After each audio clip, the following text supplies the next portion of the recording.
Abaya bi a wo eye brekum fetenta ya isusu ehu se wo mfie aduonu enum 25 years. Abaya yenche bia na yesi abaya ida ne sabenkum so na hwehwemu ampanfo ye na kese yesi abaya yi poison ho. Abaya yi sofo aye asem nwanwa bi ewo aye asiwe ho no ma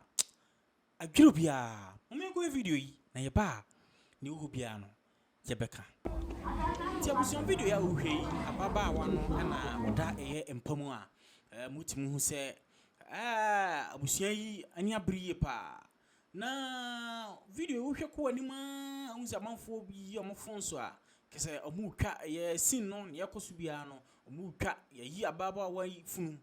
na abusuan okko anima obehu se eye sofo ana papa wa yi sofo Sofi ayamwade odi kan koso eye ababa wei na mu no eye mpa no woni ni tiri honom no no beso eye akire hanom na oyi ni oyo eye ni men kase nyankoma de mom eye performing rituals ana wo ye no mwade bompaye timpaye na otimu so sofo no apagya ni samienu a wo bo no na sofo yi wie na minim se we dia sie de nka ebeka honom ti abompaye se ba bia ewo ifiri ba ye nipa bia wonim wo hu bibia no se ni ti wo bompaye yi wie abusuan na eba se o so mkosie ababa wo ye mu na abusuan nyoma bi asiye ewo asiye hono ma menko amintimi fa nhye mo ho gisa me na mo che na nyoma asiye wo asiye hono na gise munyina manim yede ababa wayi amu eto honom no pe na asofo isi dabi no nyoma bi a wosame yeso ewo amusia nti hwe honom sisi a wobehu se aba wana mu na mode to adaka ana mode to amananimu a sabi yagwe nifunu ana se ne body no ho ewo adaka nim no na adien na empanfu ibe abusia sekan sekan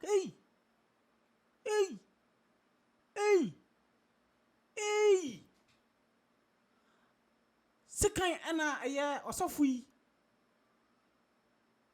sofu yi trimbede what the sekan ma aya funu no wa kire won so won fa sekan no ana mi se handkerchief bi so ho mi ni wom de na video ahwe wutimu se sofu yi ni abre na de na wayi wayi bio enti abuzian wohwe a me hu sekan wo ho na minim sosofu de bema womo na womo de ato adaka no ana won fa nto ho no aginya me na enanim womo enti esem ekọ ho no na yeba yebeto aso enti o kodi na mom bia o nim hu bi na ba bema na wabi tan fashion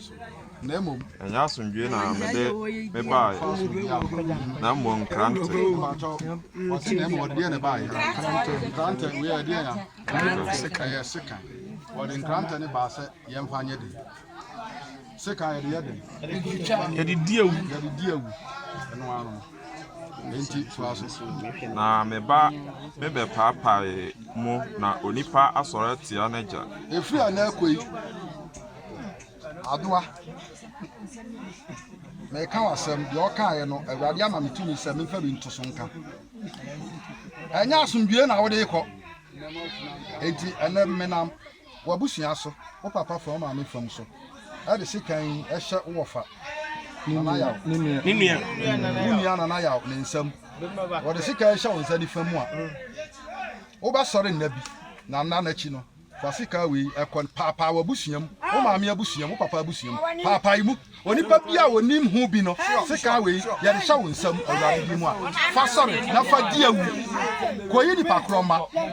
fasika ni gina ne so a ko sisa obehye na mana kana ni mu ase Nana fa haya ne kwata ni fa kakra obi ne kro basa I will you.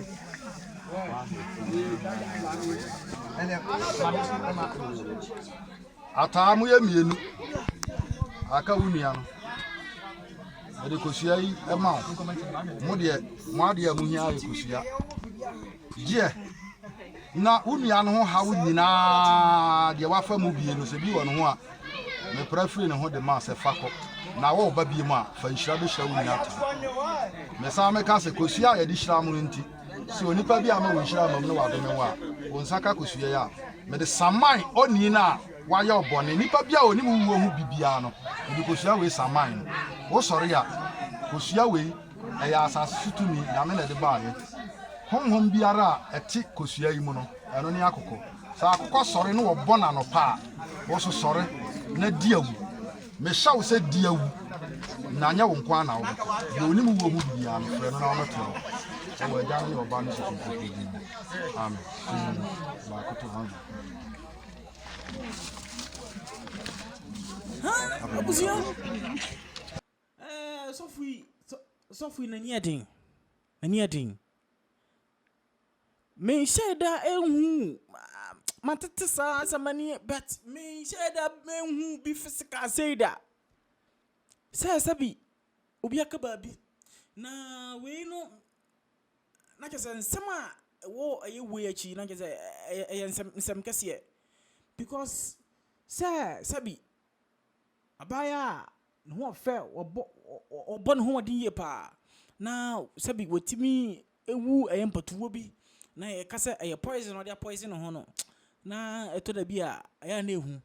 enti say abaya ibe sori na nkosua na sekan de ma no obetimi de ye adwuma no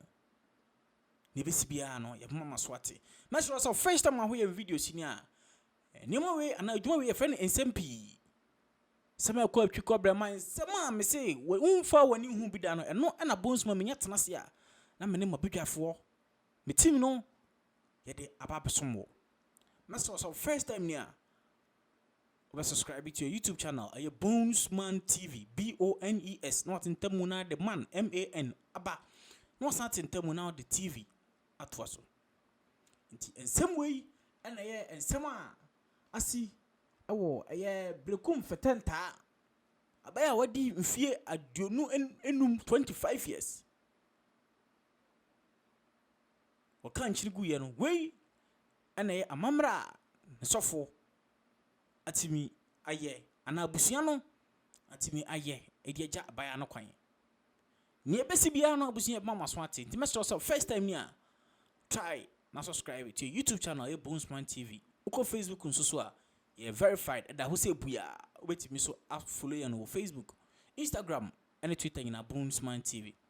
abusam de dwumade ni na esi aha no meso so wo dwumade bia peso obo ho dawura obetimi e de aba na yenso ye bo ho dawuro e de ama makra mu nyina benim se mrepa mu no ye besa nso ahia adi enkomo nyame ka ho na emom na miri beja ne se manyai papa ye da nyame ka ho mrepa mu ye besa nso ahia makra mu nyina bye bye